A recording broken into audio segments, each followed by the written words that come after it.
Péridurale, rachis, anesthésie, vous savez pas du tout la différence, qu'est-ce que c'est, comment ça se passe? Cette vidéo est faite pour vous.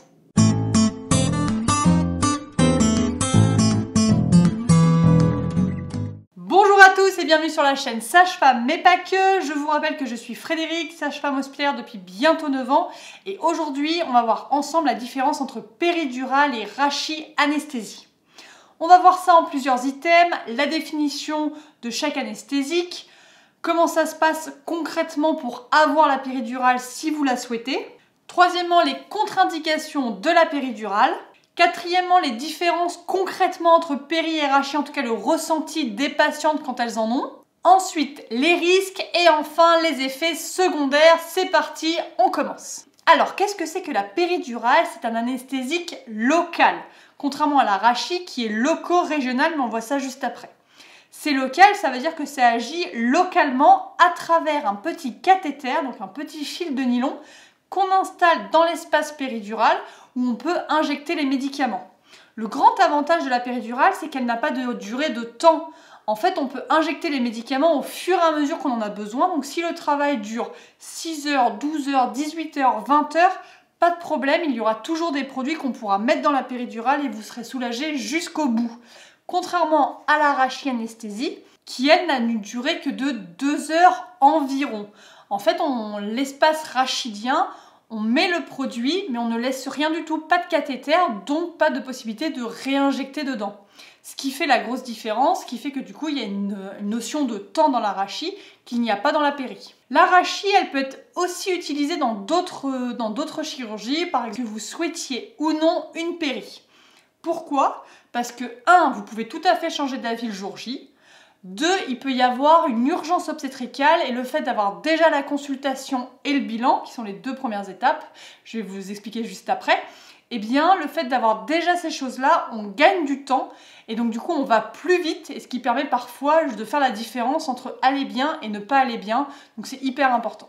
Donc la première étape, c'est la consultation d'anesthésie avec un anesthésiste. Qu'est-ce qui va se passer lors de cette consultation? L'anesthésiste va vous poser des questions un petit peu sur vos antécédents médicaux, chirurgicaux, etc. Si vous avez des choses particulières à dire. Si vous avez une malformation particulière, par exemple au niveau du dos, une scoliose vraiment très marquée, une toute petite ne devrait pas gêner, mais vraiment quelque chose de vraiment très marqué, très flagrant, très handicapant même.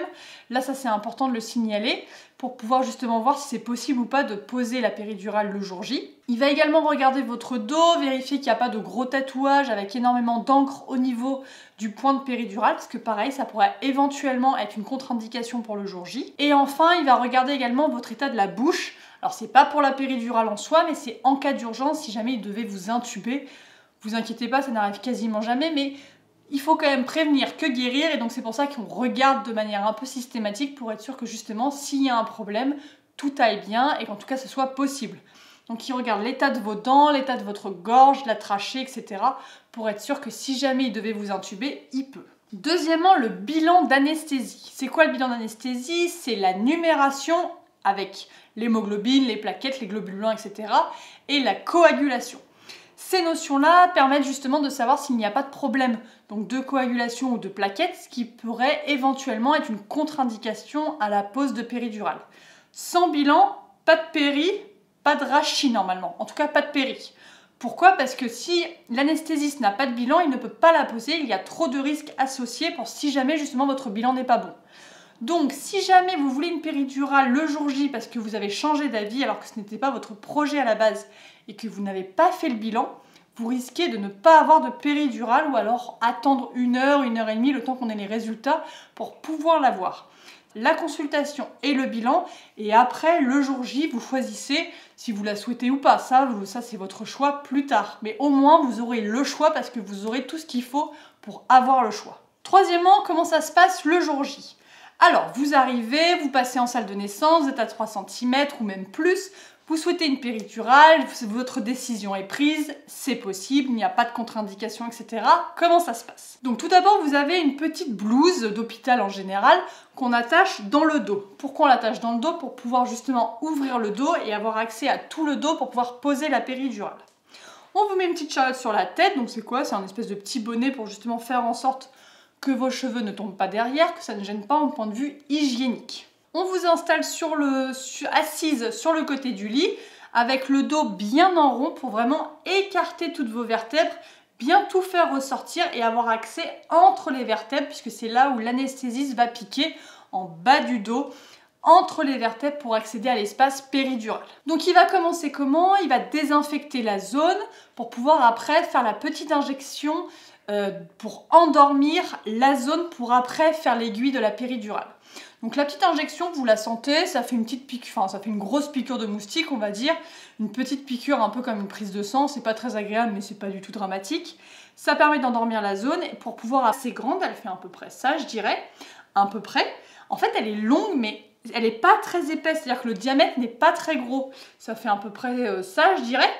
C'est pas très gros, mais la grosse différence, en fait, c'est qu'elle est longue, contrairement à une prise de sang qui est très profondeur à l'espace péridural, pour pouvoir mettre le cathéter et donc les médicaments au bon endroit.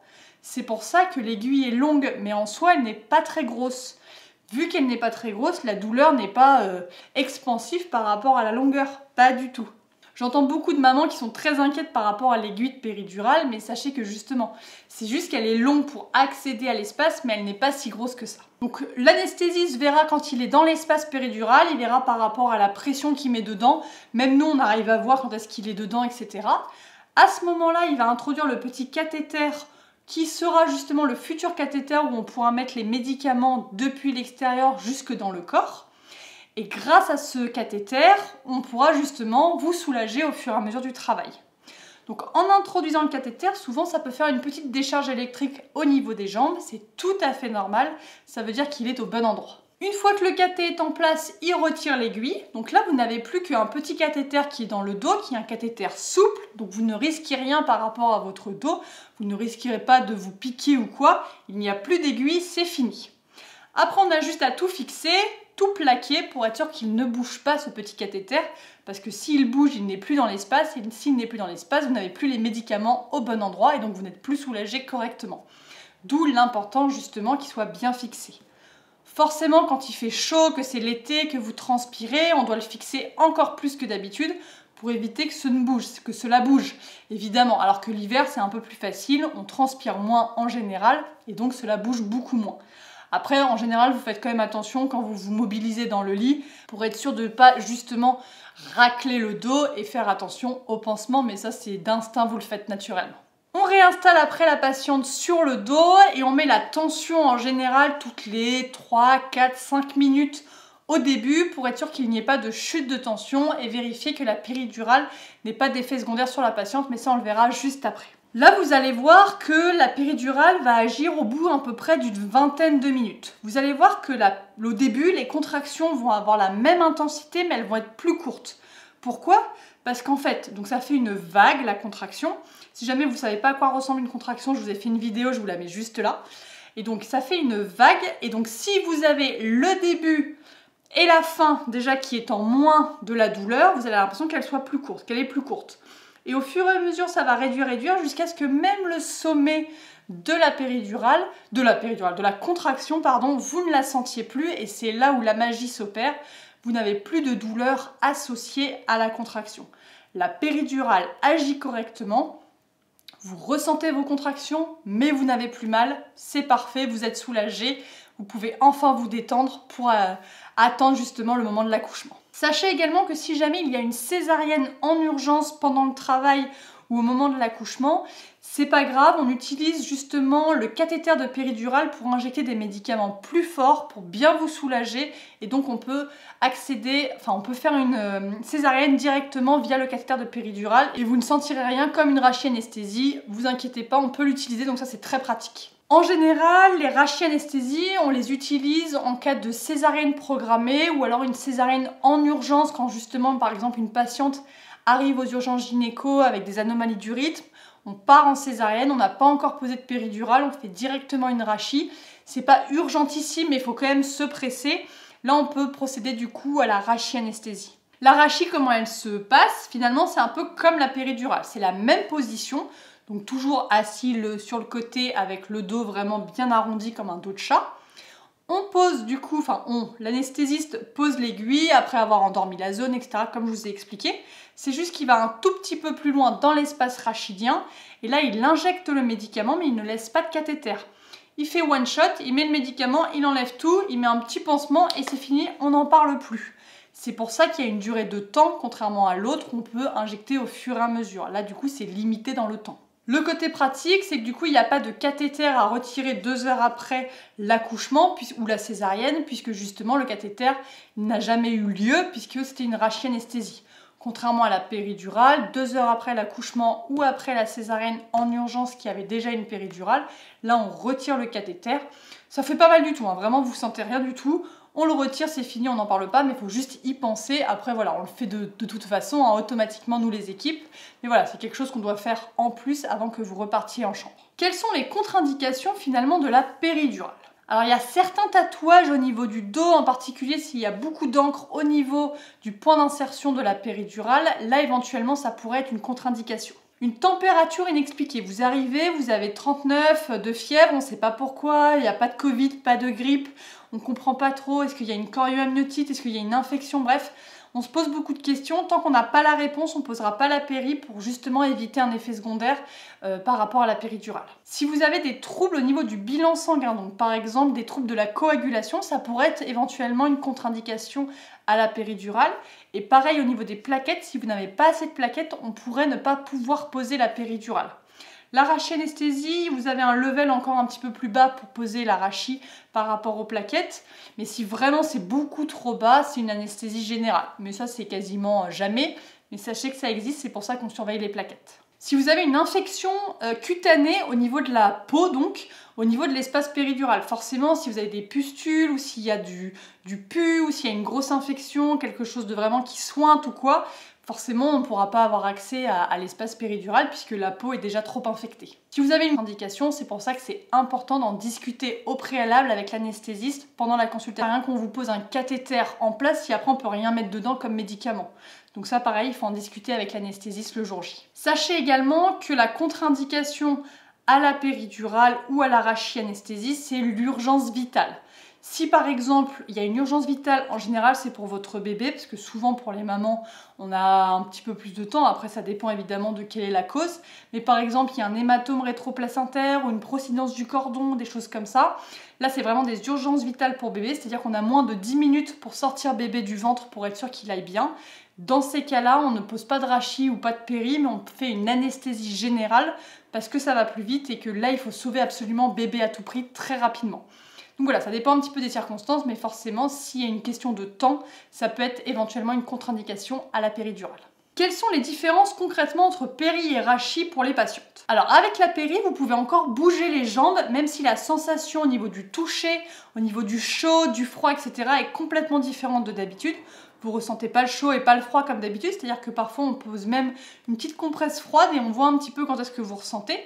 En général, vous ressentez chaud, chaud, chaud. Et quand vous ressentez froid, c'est-à-dire que la péridurale n'agit pas à cet endroit-là. Ça nous permet justement de voir un peu le niveau de péridurale et voir si elle est bien en bon endroit, bien nivelée, etc. Si pareil, on vous pince au niveau des jambes pour une péridurale, vous allez sentir qu'on vous pince, mais vous n'aurez pas la douleur associée. Évidemment, on ne le fait pas, hein, mais au moins ça permet d'avoir une différence. Contrairement à la rachianesthésie, là pour le coup, on peut vous toucher, vous pincer, vous ne sentirez rien du tout, c'est complètement endormi, vous avez 2 poids morts à la place des jambes, vous ne pouvez plus les bouger, plus les mobiliser, c'est mort de chez mort, c'est normal. C'est un peu comme si vous étiez paralysé, donc ça fait vraiment une sensation très étrange quand on n'a pas l'habitude. Si on a la chance de ne pas être paralysé, c'est vraiment une sensation assez déstabilisante. Donc voilà, mais sachez que c'est normal, ça va partir tout seul. Alors quel est le risque majeur, entre guillemets, en tout cas le plus courant avec la péridurale?